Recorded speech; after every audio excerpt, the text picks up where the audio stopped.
السلام علیکم ورحمۃ اللہ وبرکاتہ۔ ناظرین، امید ہے کہ آپ لوگ خیریت سے ہوں گے۔ تو آئیے، قابل رشک خواتین کا سلسلہ چل رہا ہے، پوری توجہ کے ساتھ اس ویڈیو کو بھی سماعت کریں اور اپنی معلومات میں اضافہ کریں۔ تو آئیے شروع کرتے ہیں۔ دیکھیے قابل رشک خواتین صفحہ نمبر 37، بری صحبت کا وبال۔ حضرت حسن بن صالح رحمۃ اللہ تعالی علیہ کا طریقہ تھا کہ آپ اور آپ کی لونڈی رات کو اللہ تعالیٰ کی بارگاہ میں قیام کیا کرتے تھے۔ اتفاقاً کسی ضرورت کے باعث آپ نے اس لونڈی کو بیچ دیا۔ پس جب وہ دوسرے لوگوں کے پاس پہنچی، حسب معمول عشاء کی نماز سے فارغ ہونے کے بعد نماز شب شروع کی تو ندا کی کہ لوگو اٹھو نماز پڑھو۔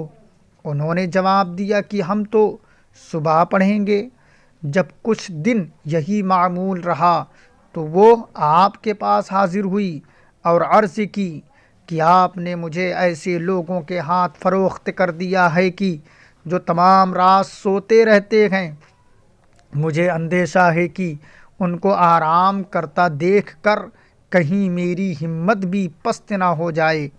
یہ سن کر آپ کو اس پر رحم آ گیا اور آپ نے اسے دوبارہ خرید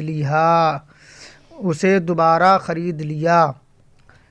تنبیہ المفترین صفحہ نمبر 158۔ حاصل مطالعہ دیکھیں۔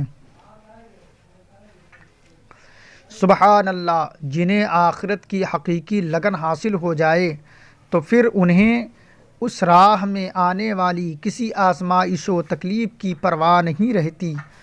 آخرت میں اللہ تعالیٰ کی جانب سے راضی ہونے کے بدلے میں ملنے والے بڑے بڑے انعامات کا تصور موجودہ آرام و آسائش کو ترک کرنے پر مجبور کر دیتا ہے۔ یہ ہماری اسلاف کرام کا طریقہ کار تھا۔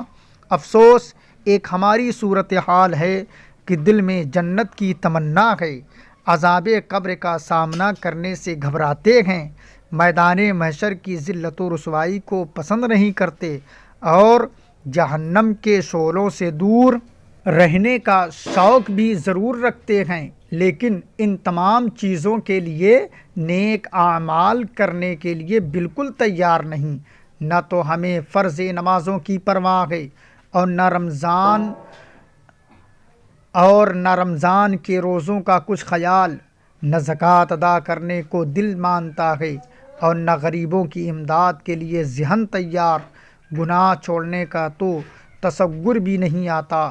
کاش مذکورہ خاتون کی مثل ہمیں بھی آخرت کی تیاری کا ذوق و شوق حاصل ہو جائے اور تہجد نہ صحیح تو کم از کم فرض نمازیں تو پابندی سے ادا کرنے لگ جائیں۔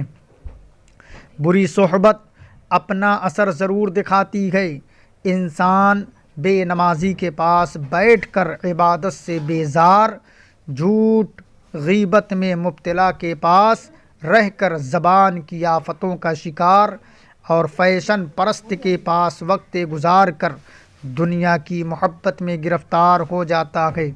لہٰذا جہاں عبادت کی سعادت حاصل کریں، وہیں اللہ تعالیٰ سے نیک صحبت کے حصول اور بری صحبت سے حفاظت بھی طلب فرمائیں، اور نہ کچھ ہی عرصے میں گندی صحبت کا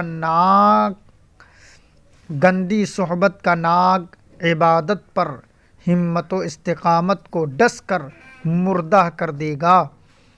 اس لونڈی کے نئے مالکان گو کی فرض نماز ترک نہیں کر رہے تھے، لیکن آپ نے پھر بھی ان کے قیام اللیل کے ترک کرنے کو اپنے لیے عبادت میں کوتاہی کا سبب بنتا محسوس فرمایا۔ معلوم ہوا کہ بری صحبت وہی نہیں جو گناہوں کی جانب مائل کر دے، بلکہ وہ بھی ہے جو بڑے نیک اعمال سے چھوٹے اور کثیر سے قلیل کی طرف رخ کرنے کا سبب بن جائے۔ اللہ تعالی ہمیں شوق عبادت اور اچھی صحبت نصیب کرے، آمین بجاہ النبی الامین صلی اللہ تعالی علیہ وسلم۔ ناظرین، پوری ویڈیو کو توجہ کے ساتھ سنیں اور مجھے دعاؤں سے نوازیں۔ لائک سبسکرائب ضرور کیجیے۔ السلام علیکم ورحمۃ اللہ وبرکاتہ۔